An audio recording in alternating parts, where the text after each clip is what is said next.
The Oklahoma Sooners are dancing.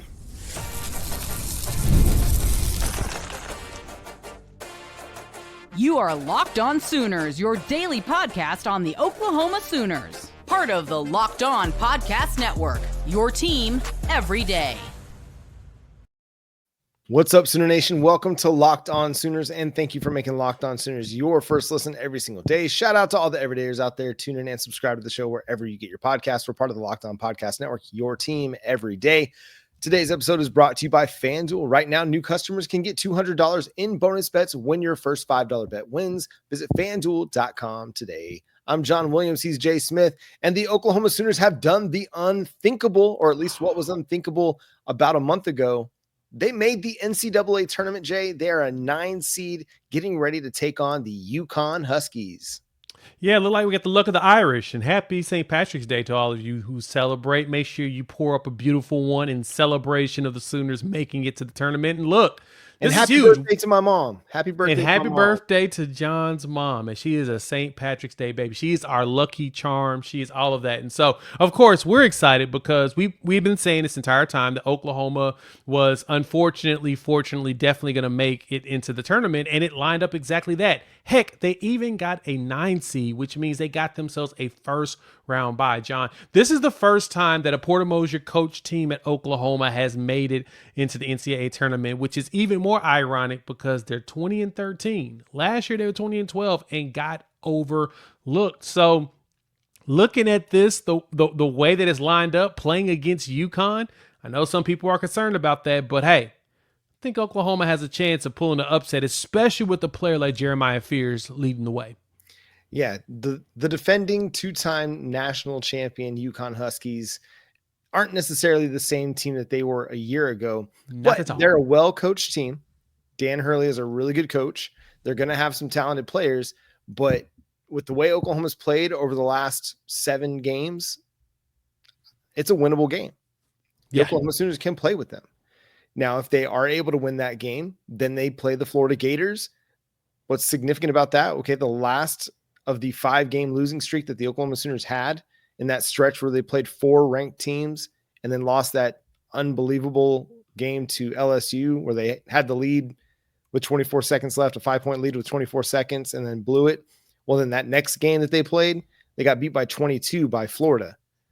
Well, then what happened? Okay, Oklahoma finished 3-2 in the regular season. They beat Georgia in the SEC tournament, but they were playing their best basketball over the final 7 games leading into March Madness. So it's a draw that obviously anytime that you're going to have to go up against the 1 seed in round 2 is going to be difficult.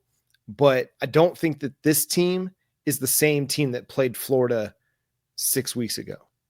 Yeah, no, this is a completely different scenario, and we'll get them off of the same amount of rest. Let's put it that way. I'm not saying that Oklahoma's going to beat UConn. What I'm saying is this is an opportunity for Oklahoma to pull that off. And if anything, John, this is the first thing I think about with this. This is the Jeremiah Fears, where am I going to land in the lottery series? Mm-hmm. If Jeremiah is able to lead and carry this team up 1, maybe 2 wins, this is where he's going to actually be able to prove that he deserves to be higher up on the lottery piece because he can say, hey, boys, get on my back, ride with me. I'm going to carry us to the promised land. And he carries this team forward. This is the time where you see legends be created. And if Jeremiah Fears can go out there and be legendary, a la, Trae Young, bring the team up with a couple of big wins that they shouldn't get, it's a good chance he's going to pull himself, up by his bootstraps into a top, 10 pick, maybe in the 5 to 9 range. Right now, he's like a late lottery. But if he does carry this team forward in a couple of wins, just 2 wins will get him moved to me within a top 10 pick. It's one of those times of the year where, like you mentioned, legends are made. It's a time of the year where guard play really, really matters. And you've got one of the best guards in the nation in Jeremiah Fears. It's going to be must-see TV. And especially if they go get that win over UConn and then they play Florida and they have a chance at a little bit of redemption, I think, man, listen, who knows what could happen, but you're in the tournament. You got to give yourself a chance. And the best thing that Oklahoma's done over the last 7 games is completely change the narrative surrounding Oklahoma basketball. So no matter what happens, making the tournament, getting an opportunity to win a game in the tournament, again, UConn, 2-time defending national champions, well-coached team, but a beatable team. You have done something that, again, 6 weeks ago, nobody thought possible. We thought we were firing the coach. We thought we were heading towards a significant rebuild, which, I mean, you're going to because you're losing a bunch of seniors. But Oklahoma basketball looks a whole lot different right now than what it did coming out of that Florida loss 6 weeks ago. Yeah, you're going to have to make sure you bounce back from that. I mean, it's going to be tough. You're going to get the number 1 seed right after this game. So, yeah, it's going to be a little bit more tough than you expect. But, again, this is where legends are made. So, Jeremiah Fears is going to have to make something happen. I ain't going to even talk about anybody else on the team. Jalen Moore. I mean, Jalen Moore. That's a dude that has a chance to get himself drafted, too, if he has a good tournament. I totally agree with you there. This is the Jeremiah Fears game, though, because he's the lottery pick. He is the guy. Even as a true freshman, this is when you make a name for yourself. And so I'm just excited the fact that we get to play in March Madness. Again, first time in the Porter Mosier era that we get to go. But, hey, even cooler, John, 14 SEC schools have made it, got automatic bids to the NCAA tournament. That's a lot more than I would have ever expected. Yeah, I mean, I think it was looking like it was going to be 13 that Texas got in. It doesn't really surprise me because they had a nice run in the SEC tournament that really boosted their NCAA tournament chances. But yeah, it's pretty incredible actually that 14 teams got in, and just goes to show how strong of a conference the SEC has been this year. And now they have to go prove it again in tournament play. But if anything, this is part of the reason you're wanting to be in the SEC is just the depth and the talent and the battle-tested nature of the SEC gets you ready for situations like this, where, hey, we're ready. You've played against some of the best in the country. You've lost some, you've won a few, but you're now ready to go up against teams that may or may not be as good. But you've been battle tested. You've played in some really tight ball games, a bunch, especially in the last seven games. So when you get into late game situations, you're not as surprised. You're not going to be able to be as thrown off. You know, nope. The other intriguing thing was the last time that Oklahoma made the tournament, it was in an 8-9 game against Missouri. They win that game and they had to go face Gonzaga, which turned out to be not so great. But you know who had a great tournament though? It was Austin Reeves. Yes. And that helped him. That really helped propel him to the NBA. He wasn't a lottery pick, but he was drafted by the Lakers, and he's gone on to have a really, really nice career with the Los Angeles Lakers. So like, this is one of those opportunities that guys like, obviously Jeremiah Fears, he's a top 15 pick right now as things stand. He doesn't have to shoot another basketball for that to be the case, but he could potentially move himself in the top 10. If somebody really loves him, he could be a top 5 pick. A guy like Jalen Moore, especially as he's evolved his 3-point game, to me, I think he's a guy that can really solidify himself as a second round pick, if not a late first round, just because of his wingspan, his athleticism, his ability to play the 3 and the 4, and now his ability to shoot from the outside. So a lot of guys have an opportunity to really improve their draft stock. And then it's a great experience for some of these younger guys, like a Dayton Forsythe. You know, that's a dude that's going to lead your program next year, especially probably as your point guard. It's going to be a great experience for him to see if they can go in and make a significant impact in this game and start setting up for that next year of Oklahoma basketball. But it's exciting, man. Yeah, I'm pretty stoked to see it. And all they need to do is go out there and put a valiant effort, and I think they can make that game very, very competitive, muck everything up. And I mean, I will bank on Oklahoma's guard play over UConn right now. Yep. And, you know, you mentioned this before we came on, but Oklahoma was in a similar situation last year in the Big 12, and they didn't get the benefit of the doubt. They got a little SEC bias this year because the SEC was so strong. So I don't think Oklahoma is going to have any regrets about moving conferences, but we're going to discuss that a little bit more in depth coming up next here on Locked On Sooners. Eating healthy doesn't have to be complicated. With Factor, you get chef-made, dietitian-approved meals that are ready to heat and eat in just 2 minutes. So you can fuel your body without the hassle of cooking. Like Factor meals arrive fresh, they're never frozen, and there's 40 different options around 8 different dietary preferences. Each week, you can customize your meals to fit your fitness goals, whether it's that calorie smart, protein plus, or keto. Me personally, I do a lot of the protein plus because I try to hit the gym very often, and they've got some great meals from the chicken Gouda. Oh my goodness, it's fantastic. And the chicken and thighs with mushrooms and wild rice. My son just devours that after his soccer practices. They've even got breakfast stuff, smoothies, and additional snacks. So check them out. Eat smart with Factor. Get started at factormeals.com/factorpodcast and use code FactorPodcast and get 50% off your first box plus free shipping. That's code FactorPodcast at factormeals.com/factorpodcast to get 50% off your plus free shipping on your first box. And today's episode is also brought to you by Supply House. Get the supplies you need from the site made for the skilled trades, Supply House. Whether you're in plumbing, HVAC, or electrical work, Supply House is the reliable way to order products online. Their easy-to-use website is packed with helpful resources and the latest products info to help you get the job done right. Plus, with a complete inventory of over 200,000 parts from 400 plus top brands, you'll find exactly what you need, delivered fast from coast to coast. Need help with an order? Supply House offers expert support and industry-leading service, so you'll always talk to a real person. And for trade pros looking for an extra edge, their free Trade Master program offers exclusive perks like a dedicated phone line, free shipping, and discounts on every order. Thousands of skilled professionals are already taking advantage. Now it's your turn. Join the Trade Master program today at supplyhouse.com/TM and start ordering plumbing, HVAC, and electrical supplies with just a few clicks. Plus, use our promo code SH5 for 5% off your first order. That's supplyhouse.com, supplyhouse.com.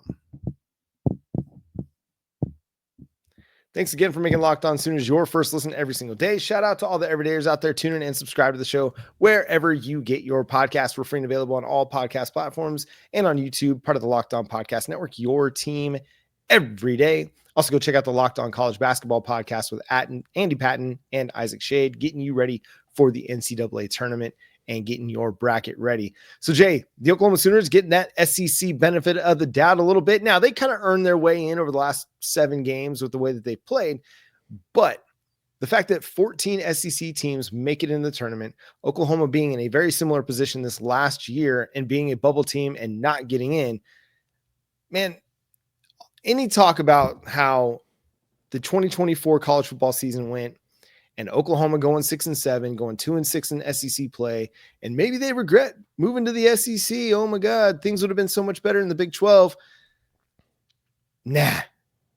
Listen, Oklahoma got that recruiting bump. Oklahoma's getting that SEC bump, not just in football, but basketball, women's basketball. It's going to happen in baseball and softball as well. Oklahoma doesn't regret anything. Not at all. And, you know, there's rumors out there that Oklahoma, that the Big 12 could be begging Oklahoma to try to come back and get that bump back on their side because, you know, they need that relevance. But at the same time, I don't believe any of those rumors. There's also rumors that Oklahoma is exploring leaving the SEC to go to the Big 12, which I think is a bunch of hogwash as well. Oklahoma is very happy where they are because, like you said, they're getting those additional bumps. Last year, Oklahoma finished 20-12 with some really high quality quad 1 wins on the basketball side. And guess what?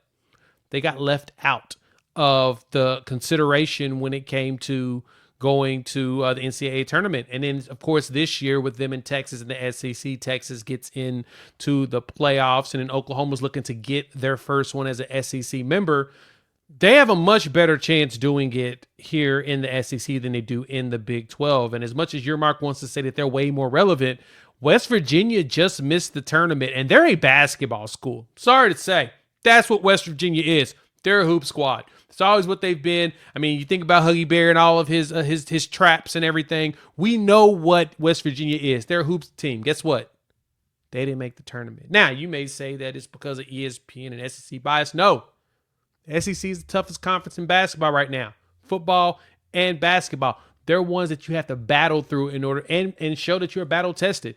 Oklahoma went out and beat a Big Ten squad in Michigan who won the Big Ten, beat Arizona who ended up as runner-ups in the Big 12. So when you look at the data itself, there's no reason for Oklahoma to even regret at all. But there is reason for the Big 12 to regret not fighting to keep a squad like Oklahoma, who brings such brand awareness to the conference. And I mean, if the rumors are true that Mark may be trying to make a run back in Oklahoma to get them back with all of this crazy realignment, I don't see Oklahoma even considering or entertaining it. It just doesn't feel, it feels like the Big 12 has burned too many bridges for them to ever want to go back. Well, and Oklahoma's just not a fit. It's not a fit anymore culturally. No. It might have been a decade ago before realignment caused their former Big 8 foes to go to the Pac-12 and Nebraska to go to the Big 10. And when all of that went down and they lost their fellow blue blood to Nebraska because of terrible leadership and terrible organization and terrible foresight, and really trying to toe the line with Texas and give them the Longhorn Network, the Big 12 set themselves up. They played themselves. And so why would Oklahoma want to go back to a conference that lacks that foresight and that innovation and is having to go get, private equity money to try and be competitive? You don't see Oklahoma with their hand out. No, they don't need to be. But the Big 12 does have. You don't see anybody in the SEC trying to go get private equity money, and I don't like bashing on the Big 12 because, I still have some love for some of the schools there. Still got a little bit of old school nostalgia with them, but at the same time, they're searching for private equity in order to help infuse their conference to get them even close to what the P2 is doing right now in the Big 10 and the SEC. The best ball has been shown on the court as well as on the field right now. OU women, 3 seed, hosting the regionals at Lloyd Noble. Wouldn't the Big 12 like to have that on their banner to say, yeah, we've got more basketball happening. The women are hosting them locally. They're not getting that either. It's all about what's going on here at the SEC. And look, I mean, Mark makes all these remarks on a regular basis about Oklahoma and Texas. He can't keep those schools out of his mouth, but it's okay because that's all Oklahoma. We can accept additional publicity from our quote unquote competition. The bitter ex that saw us leave because didn't want to do anything to take care of us within the conference, especially bringing that brand power that Oklahoma always has. So when Oklahoma continues to rise up in all the other sports, listen to this, John. Let's talk about where Oklahoma's ranked in other sports right now. The men and women both made the tournament. Men's tennis is ranked 18th right now. Women's tennis is ranked 12th. Women's gymnastics are SEC champions and ranked number 1 in the country. Men is ranked number 1 as well in gymnastics. Men's golf 4th ranked. Baseball number 12, and softball once again is maintaining its dominance. It's number 1 in the country and won 26 straight games so far? Just this year? I'm not even going to talk about going all the way back into last year. My point for you all is Oklahoma still has heavy relevance here in the spring, and don't worry, we'll be back heavy in the fall. Yeah, fall relevance is going to happen. Anybody that wants to just write off or look at 2024 and say that's what Oklahoma football is not really looking at the whole picture. All they're doing is stat watching and box score watching. They're not looking at what that team actually was and why they went 6-7. So that does not even equate to relevant to the discussion, because that was a team that was a disaster on offense. And that's why things went so poorly in the SEC. And yet, as disastrous as they were on offense, they still had chances in some games that they probably shouldn't have had, but they battled because that defense was so good. And it just, man, it's silly because you look at the Big 12 teams and how quickly would Oklahoma State jump at an opportunity to be in the SEC or the Big 10? How quickly would a school like Houston jump to be in the SEC? How quickly would a school like West Virginia jump to be in the SEC? They would. Like to act like the Big 12 is in some great position to retain all these schools. Okay, fine. But if Greg Sankey went to West Virginia and said, hey, how would you all like to join the SEC? You're kind of regionally relevant. You're just across the border from a couple SEC schools. You're not that far off. Come join us. you know that they'd be ready to do that. If Oklahoma State got the call and said, hey, why don't you come join Oklahoma? We'll get Bedlam under the SEC banner. You know that they would do it. So, heartbeat. Yeah. So, like, Brett Yormark might be doing some nice things for the Big 12, but they would jump ship in a heartbeat, faster than Billy Zane in the Titanic. They'd be looking for that lifeboat. Instantaneously.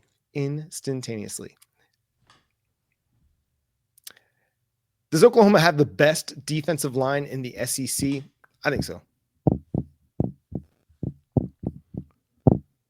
March Madness is here, and FanDuel is giving you a chance to get in the action like never before. Right now, new customers can get $250 in bonus bets when your first $5 bet wins. That's $200 in extra bucks you use on everything from buzzer beaters to Cinderella stories and even who's cutting down the nets. Like right now, the Oklahoma Sooners are looking at being a 4.5-point dogs against UConn in the first round. Is that too high? Is that too low? I don't know, but I'll say this. The FanDuel app makes it simple to use, and when I win, I get paid instantly. No waiting around. So while I'm in Vegas watching the games, having a drink, putting in my bets, definitely going to be doing it from FanDuel. So check them out. Visit FanDuel.com and get into the hoops action all tournament long. The NCAA Tournament is here, and so is the Bracket Breakdown. Locked On Podcast Network and Amazon Fire TV channels are teaming up to deliver NCAA Tournament coverage like never before. Watch studio shows featuring former players and Locked On's local experts as they guide you through every upset, buzzer beater, and bracket matchup. Stream it all for free on Amazon Fire TV channel. Search Bracket Breakdown to see it all for free. It's your team every day.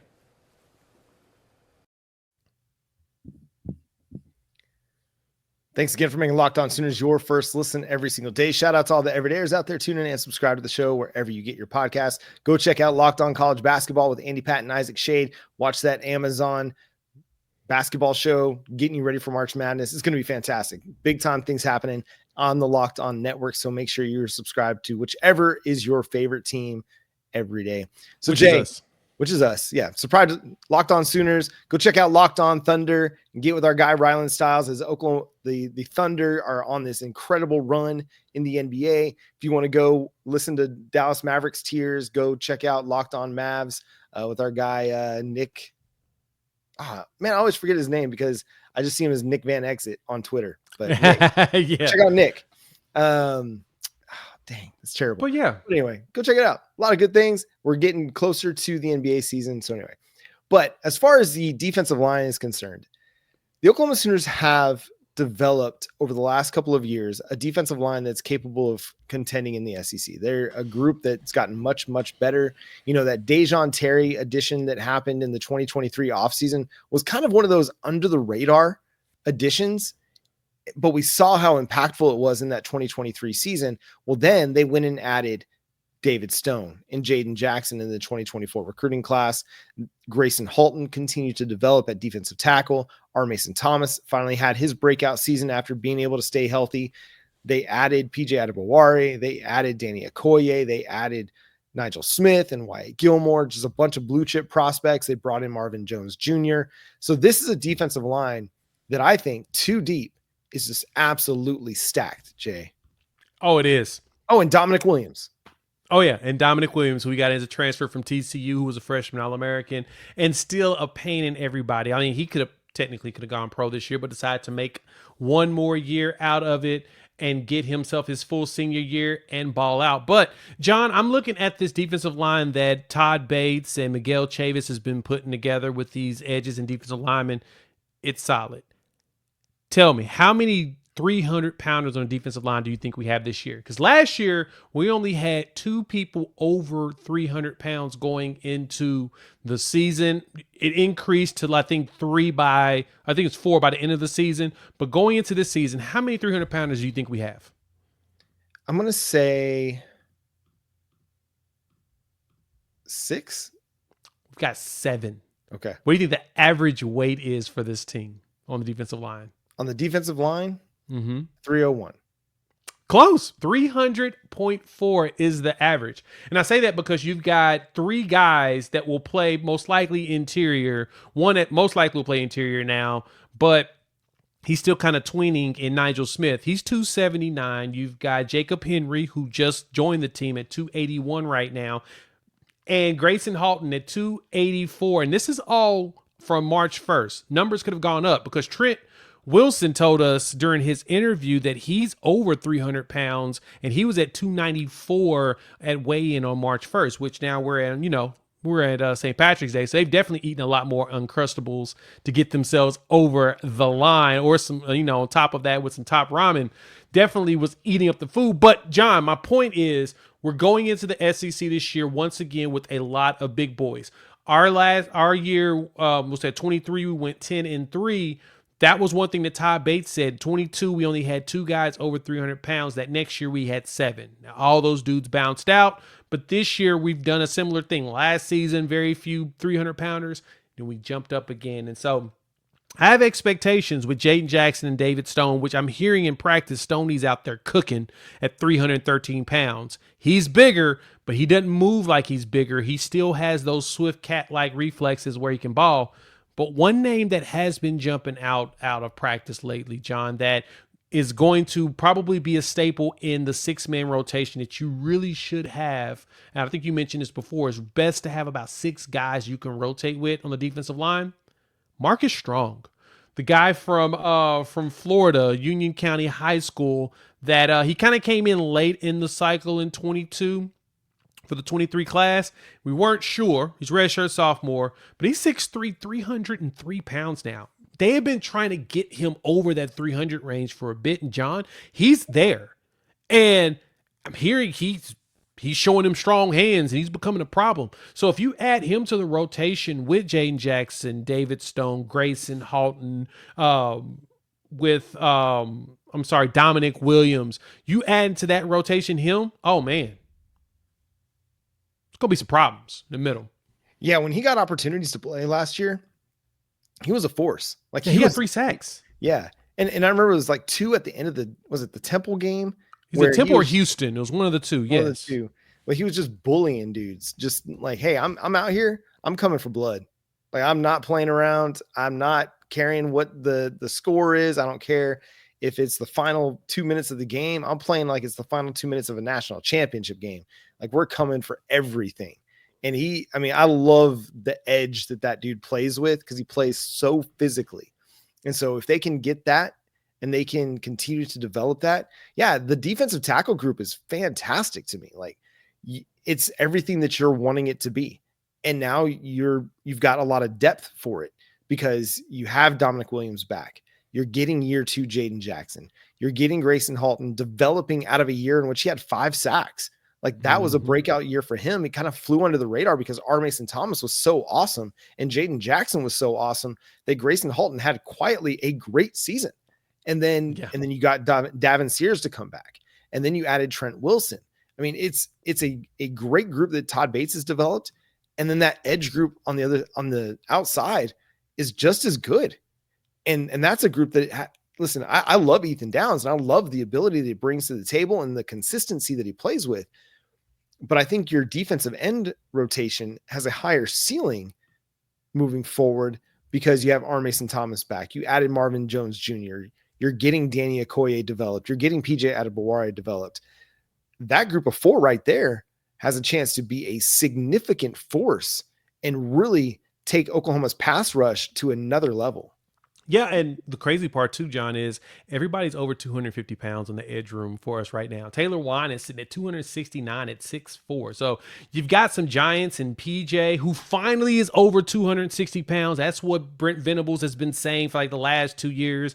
The goal has been getting him a lot more Uncrustables and a couple peanut butter and jelly sandwiches with the Uncrustables, stack on top the peanut butter on top the peanut butter to get that kid over 260. We're there. And supposedly he's still moving quite fluidly with that size, similar to David Stone, over 313 pounds, which is big. But Danny Okoye has been the name that everybody keeps talking about. I was talking to my guy Coop over on my channel, Unfair Sports, and we're trying to figure out a comparison. And based upon the size, I'm going to be honest, and used right, Danny Okoye can be what David Ogwebu was supposed to be while he was here. Because Ogwebu was about the same, 6'3", 6'4", 250, but they kept playing him at linebacker. before BV and them got here, and then they had to play him at linebacker because they were short on bodies. But he went to Houston, became an edge, did well, and is in the NFL now with the Buffalo Bills as an edge at 250. Daniel Okoye is that same size. And I think Daniel Okoye can be that dude if you keep him on the edge and have him just attacking. And I think that Danny's built for it right now. So edge room is exciting. And hearing is rising up. And I'm hearing that Marvin Jones Jr. is breaking all of the rumors about him and his work ethic. Sounds like he's out there busting his tail and he is becoming a leader. And I love it. That's what you love to hear. Like, those are the positive reports you want to get out of spring ball. You just need one of those guys to become a dude that can get you 6-7 sacks. Yep. To pair with R. Mason Thomas. Because if you get one of those guys to do that, then you've got a pass rush duo that can really threaten teams, and they can't triple team R. Mason Thomas. And if you get your backup defensive ends and they can get you 3 to 4 sacks apiece, I mean, you've got something cooking, man. And that really minimizes your cornerback issue, right? Your cornerback question can get minimized when you have an elite pass rush. And here's hoping that Oklahoma 100%. has that elite pass rush this year. But I do think that they have a chance at the end of 2025 to be considered the best defensive line in the SEC and potentially even in college football. And that's going to do it for today's episode of Locked On Sooners. Thanks so much for tuning in and being a part of the show. Subscribe to the show wherever you get your podcasts. We're free and available on all podcast platforms and on YouTube. Hit that subscribe button and that notification bell to let you know when new episodes drop. Follow Jay at Unfair Sports. Go check out his channel, Unfair Sports, over on YouTube. You can follow me at John9Williams. You can read my work covering the Sooners over at SoonersWire.com. You can also follow the show at Locked On Sooners on all of your favorite social media platforms. So go follow us over there. Again, go check out the Locked On College Basketball podcast on YouTube or wherever you get your podcasts with Isaac Shade and Andy Patton, getting you ready for March Madness. Again, part of the Locked On Podcast Network, your team every single day. But for Jay Smith, I'm John Williams. We'll talk to you tomorrow. Boomer Sooner. We're dancing, y'all. We're dancing.